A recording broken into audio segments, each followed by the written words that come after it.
اور سفر کر رہے تھے، چلتے چلتے جو باپ تھا وہ فوت ہوا سفر میں ہی۔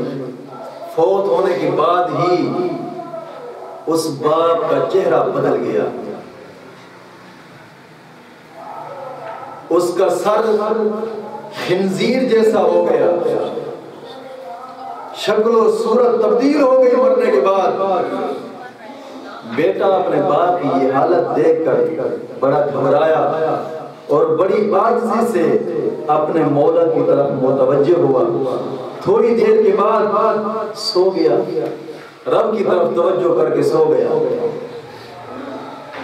یار کیا ہوا ہے؟ سفر کے عالم میں باپ فوت ہوا، اور فوت ہونے کے بعد اور سب سے حیران کن مسئلہ یہ ہے کہ اس کی حالت بدل گئی، اس کا سر خنزیر جیسا ہو گیا، شکل تبدیل ہو گئی۔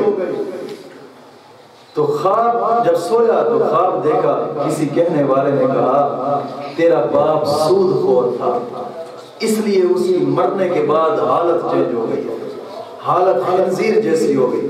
اس لیے آقا کریم علیہ السلام نے فرمایا کہ سود کا 1 روپیہ کھانا، 1 روپے کا اتنا گناہ ہے کہ گویا کہ اس نے 70 مرتبہ اپنی سگی ماں سے زنا کیا ہے، اتنا گناہ ہے۔ یعنی 70 مرتبہ اپنی سگی ماں سے زنا کرنے کا گناہ اور سود کا 1 روپیہ کھانا اس کا گناہ برابر ہے۔ یعنی سود سب سے بڑی لعنت ہے جو دنیا میں اتنا بڑا گناہ ہوتا ہے، اور مرنے کے بعد سود خور کی شکل ہی بدل جاتی ہے۔ تو خواب میں کسی کہنے والے نے کہا کہ تیرا باپ سود خور تھا، اس لیے مرنے کے بعد دنیا میں ہی اس کی شکل خنزیر جیسی ہو گئی،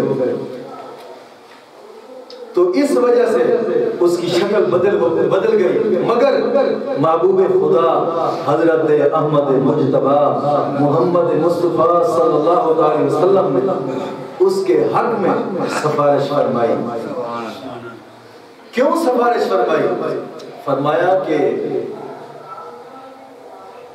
اس کی شکل واقعی بدل گئی، خنزیر جیسی شکل ہو گئی، دنیا والے بھی دیکھتے رہے اور تو بھی دیکھ رہا تھا، تو اس کا بیٹا ہے، دیکھ رہا تھا۔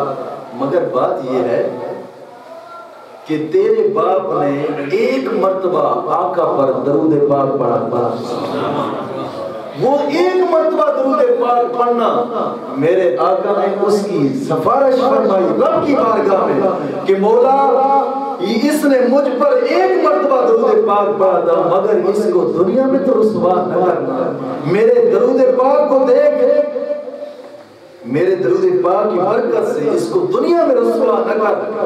جب وہ شخص بیدار ہوا نا تو دیکھا اپنے باپ کے چہرے کی طرف، تو اس کے باپ کا چہرہ چودھری کے چاند کی طرح چمک رہا تھا۔ جب سونے سے پہلے دیکھا تھا تو خنزیر جیسا تھا، اب سونے کے بعد اٹھ رہا ہے تو دیکھا تو اس کا چہرہ چودھری کے چاند کی طرح چمک رہا تھا، اور پھر لوگوں کو بتاتا پھرتا ہے، لوگوں دیکھو میرا باپ گناہگار تھا، سیاہ کار تھا، سود خور تھا، زندگی میں کوئی نیکی کا کام نہیں کیا تھا، مگر ایک نیکی کا کام کر گیا کہ اس نے اپنی زندگی میں میرے آقا پر 1 مرتبہ درود پاک پڑھا۔ آج رب نے اس کو دنیا کی رسوائی اور ضلالت سے بظاہر اس کو نجات عطا کر دی، اور آج وقت ایسا آیا کہ میری آنکھوں میں ہی اس کا چہرہ چودھری کے چاند کی طرح بدلتے دیکھ دیا۔ دوستو یہ ہے درود پاک کی برکت کہ جس نے 1 مرتبہ درود پاک خلوص نیت سے اپنے آقا پر پڑھا ہے، اپنے آقا پر 1 مرتبہ درود پاک خلوص نیت سے پڑھا ہے، تو میرے آقا نے اس کو دنیا میں رسوا ہونے سے بچا لیا ہے۔ یہ اپنے آقا کی کرم نوازی دیکھو، رحمت دیکھو۔ اور 1 مرتبہ درود، میں تو کہوں گا اس نے 1 مرتبہ، روایت میں آیا ہے کہ 1 مرتبہ پڑھا تھا، میں کہتا ہوں اس سے 1 رحمت نہیں ملی کہ اس کا چاند سا چہرہ ہو گیا، چودھری کے چہرے کی طرح چمک گیا اس کا چہرہ، چودھویں کے چاند کی طرح چمک گیا، اس کو دوسری کرم نوازی یہ بھی فرمائی کہ میرے آقا نے اس کے بیٹے کو خواب میں اپنا چہرہ بھی دکھا دیا۔ سب سے بڑی کرم نوازی یہ فرمائی، درود پاک پڑھا تھا ایک مرتبہ، اب باپ کی قسمت بھی بدل گئی، بیٹے کی قسمت بھی بدل گئی، ایک مرتبہ درود پاک پڑھنے کی برکت دیا ہے۔ ایک روایت میں آتا ہے کہ حضرت سفیان ثوری رحمت اللہ تعالی علیہ فرماتے ہیں میں نے طواف کے دوران ایک مرد خدا کو دیکھا، کیا دیکھ رہا ہوں کہ وہ قدم رکھتا ہے تو آقا پر درود پڑھتا ہے، قدم اٹھاتا ہے تو آقا پر درود پڑھتا ہے۔ کیا مطلب کہ وہ قدم قدم پہ اپنے آقا پر درود پاک پڑھ رہا ہے، قدم اٹھاتا ہے درود پڑھتا ہے، قدم رکھتا ہے بھی درود پاک پڑھتا ہے۔ تو حضرت سفیان ثوری کہتے ہیں میں نے اس سے پوچھا کہ یار تجھے اور کوئی دعا نہیں آتی، صرف بس درود پاک ہی تجھے آتا ہے، کیا وجہ ہے کہ تو اور کوئی دعا نہیں پڑھتا؟ تو اس نے حضرت سفیان ثوری کہتے ہیں کہ اس نے مجھ سے پوچھا تم کون ہو؟ میں نے کہا کہ میں سفیان ثوری ہوں۔ تو اس نے کہا کہ تو اگر مرد خدا نہ ہوتا تو یہ راز میں تجھے نہ بتاتا، تو اگر مرد خدا نہ ہوتا تو میں تجھے یہ راز نہ بتاتا، مگر اب تجھے یہ راز میں کھول رہا ہوں۔ راز کیا تھا؟ اس نے کہا کہ میرا والد مرحوم بیت اللہ شریف کی طرح حج کرنے کے لیے چل پڑا، جب ایک منزل پر پہنچے تو والد سے بیمار ہو گئے، میرے والد صاحب بیمار ہو گئے، میں نے ان کا علاج کرانا شروع کیا۔ ایک رات میں ان کے سرہانے بیٹھا تھا کہ اچانک ہی ان کی جان نکل گئی، وہ فوت ہو گئے اور ان کا چہرہ سخت سیاہ ہو گیا۔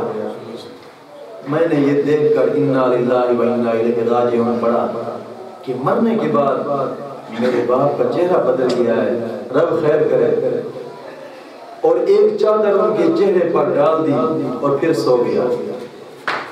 اور خواب میں کیا دیکھتا ہوں کہ ایک مرد خدا جو خوبصورت چہرے والا، خوبصورت قد والا، پاکیزہ لباس والا اور بڑی خوشبو والا ایک شخص آیا، اس نے آ کر میرے والد صاحب کے چہرے پر اس طرح دست شفقت فرمایا، ہاتھ پھیرا، ہاتھ پھیرنے کے بعد میرے باپ کا چہرہ چمکنے لگا۔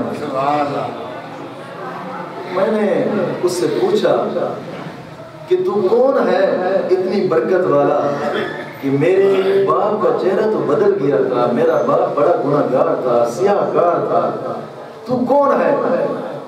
اس نے کہا، اس پاکیزہ لباس والے خوبصورت چہرے والے نے کہا کہ میں وہ ہوں کہ جس پر تو درود پڑھتا ہے، میں وہ ہوں کہ جس پر تو درود پڑھتا ہے، یعنی میں تیرا نبی ہوں جس پر تو درود پڑھتا ہے۔ حضور نے فرمایا ارے میرے غلام، میں نے یہ نہیں دیکھا کہ تیرے باپ نے زندگی میں نیکی کا کام نہیں کیا، میں نے یہ نہیں دیکھا کہ تیرا باپ گناہگار تھا، سیاہ کار تھا، میں نے یہ دیکھا ہے کہ تو اس کا بیٹا ہے اور تو میرا غلام ہے، تو مجھ پر درود پاک پڑھتا ہے، تیرے درود پاک پڑھنے کی برکت سے میں نے اس پر ایسا ہاتھ پھیرا ہے، اس کا یہ چہرہ چمک رہا ہے، اس کے قبر میں جانے کے بعد دیکھنا یہ جنت میں چڑھ پھر رہا ہے، اس کو جنت کی بشارت بھی میں نے تیرے درود پاک پڑھنے کی برکت سے دے رہا ہوں۔ تو دوستو دیکھو برکت کہ ایک بیٹا تھا اپنے آقا پر درود پاک پڑھ رہا تھا، اس بیٹے کے درود پاک پڑھنے کی برکت سے رب تعالیٰ نے اس کے باپ کی بھی بخشش فرما دی، اور بخشش کے ساتھ ساتھ جو درود پاک پڑھنے والا تھا میرے آقا نے اس کو اپنی زیارت میں رکھا۔ دوستوں درود پاک پڑھنے کی بڑے ہی فضائل ہیں، بڑی برکتیں ہیں، اور اور کوئی بھی وظیفہ نہ کہو. میں تو کہتا ہوں درود پاک سے بڑھ کر دنیا میں اور کوئی وظیفہ ہی نہیں ہے. سب سے بڑا وہ میں نے حضرت کعب والی حدیث پاک شروع میں بتائی ہے کہ آقا کریم علیہ الصلوۃ والسلام کی بارگاہ میں صحابی آیا حضرت کعب، حضرت حبیب بن کعب رضی اللہ تعالیٰ عنہ آ کر عرض کرتے ہیں یا رسول اللہ میں نے اور بھی وظائف پڑھنے ہوتے ہیں، آپ پر درود پاک پڑھتا ہوں، میں نے چوتھا حصہ مقرر کیا ہے وقت کا. حضور نے فرمایا اگر اس سے زیادہ کر لے اور بھی بہتر ہے. پھر اس نے کہا حضور میں نے نصف مقرر، حضور نے فرمایا اس سے زیادہ کر لے اور بھی بہتر ہے. پھر اس نے کہا حضور میں نے تہائی کر دیا، حضور نے فرمایا اس سے اور کر لے پھر بھی بہتر ہے. پھر اس نے کہا حضور بس میں اور کوئی وظیفہ نہیں کروں گا، میں آپ پر ہی درود پاک پڑھتا رہوں گا. آقا کریم علیہ الصلوۃ والسلام نے فرمایا کہ تو مجھ پر درود پاک پڑھا کر تیرے ہر دکھ تکلیف کا علاج یہ درود پاک. یہ حضور نے خود حضرت حبیب بن کعب رضی اللہ تعالیٰ عنہ اپنے صحابی کو یہ وظیفہ بتایا. اور یہ حدیث صحیح حدیث ترمذی شریف اور مشکاہ شریف میں یہ حدیث، اس حدیث کے الفاظ یہ ان ابی بن کعب قال قلت یا رسول اللہ انی اکثر الصلاۃ علیک فکم اجعل لك من صلاتي فقال ما شئت قلت الربع قال ما شئت فإن زدت فهو خير لك قلت النصف قال ما شئت فإن زدت فهو خير لك قلت فالثلثين قال ما شئت فإن زدت فهو خير لك قلت أجعل لك صلاتي كلها قال إذا يكفي. آقا کریم علیہ الصلوۃ والسلام نے فرمایا کہ تو اور کوئی بھی وظیفے نہ کر. ارے حبیب بن کعب تو صرف اور صرف مجھ پر درود پاک پڑھا کر رب تعالیٰ تجھے ہر دکھ تکلیف سے محفوظ بھی فرمائے گا اور تیری ہر دل کی آرزو کو بھی پورا فرمائے گا. یہ سب سے بڑا وظیفہ تھا جو آقا کریم نے اپنے غلام کو بتایا ہے. تو دوستو آج رات بعد نماز مغرب تا عشاء صرف 1 گھنٹہ محفل درود پاک ہوگی اور اس کے بعد لنگر شریف کا بھی وسیع انتظام ہوگا. میں تمام دوستوں سے گزارش کروں گا کہ اس مقدس محفل میں اس اجتماع میں ضرور شرکت کریں اور اس کے بعد ذکر اذکار بھی ہوگا اور اجتماعی دعا بھی ہوگی انشاءاللہ العزیز. انشاءاللہ العزیز میں یہ گارنٹی سے کہہ رہا ہوں خلوص نیت سے جو اس اجتماع میں آئے اور جتنا ہو سکے اتنا درود پاک اپنے محبوب کی بارگاہ میں پڑھے. میں گارنٹی سے کہہ رہا ہوں رب تعالیٰ اس کو ہر دکھ تکلیف سے محفوظ فرمائے. اور یہ وہ مقدس اجتماع ہے کہ ہر آرزو ہر حاجت مند کی حاجت اس مقدس اجتماع میں انشاءاللہ العزیز پوری ہوگی. اللہ رب العزت دین مدین کی سمجھ عطا فرمائے. اور پھر اس درود پاک کے اجتماع کے بعد دوستو آقا کریم علیہ الصلوۃ والسلام کا فرمان مبارک ہے. حضور نے فرمایا کہ قیامت کے دن جب نفس و نفسی کا عالم ہوگا کوئی کسی کو پہچان نہیں رہا ہوگا، اس دن کچھ لوگ ایسے ہوں گے کہ جن کے سروں پر نورانی تاج ہوگا اور بقایا انبیاء، نیک لوگ، صلحاء، صدیقین سب دیکھ کر اور حیران ہوں گے اور کہیں گے یار کہیں یہ نبی اور صدیقین تو نہیں ہیں. ان کے تاج دیکھ کر حیران کھڑے ہوں گے. مگر ایک طرف سے ندا آئے گی لوگوں یہ صدیقین نہیں ہیں، صلحاء نہیں ہیں، اولیاء اللہ نہیں ہیں، کہ یہ کوئی نبی نہیں ہے. یہ وہ لوگ ہیں کہ جن کے بچوں نے قرآن پاک کو حفظ کیا. بچوں کی حفظ کرنے کے بچوں نے قرآن پاک حفظ کیا. اللہ رب العزت کے پاک محبوب نے فرمایا کہ ان کے والدین کو قیامت کے دن نور والا تاج پہنایا جائے گا.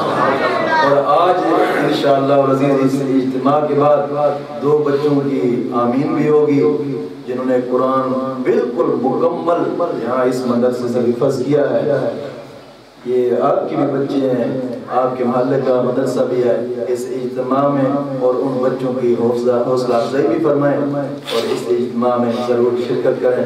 اللہ رب العزت دین مدین کی سمجھ عطا فرمائے، اور آخر میں لنگر شریف کر کے پھر سبھی کو چھٹی ہوگی، صرف 1 گھنٹے کا اجتماع ہوگا۔ اللہ